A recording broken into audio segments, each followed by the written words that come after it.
আমার আব্বা 10 লাখ টাকা ডিপিএস করে রেখে গেছে। সেই 10 লাখ টাকা কই গেছে আমি এটার হিসাব চাই। এই সাজু, তুই এটা কি করলি?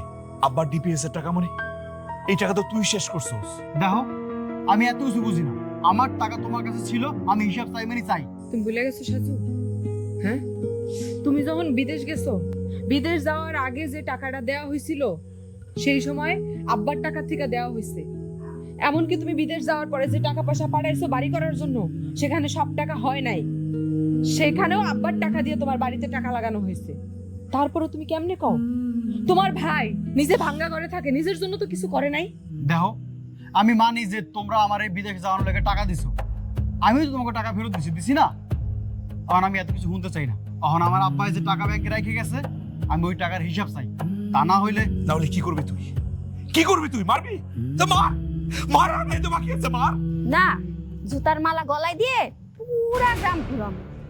আর টাকা যদি না দেন কোর্ট কাছারি তো করবো, পুলিশে ধরাই দিব।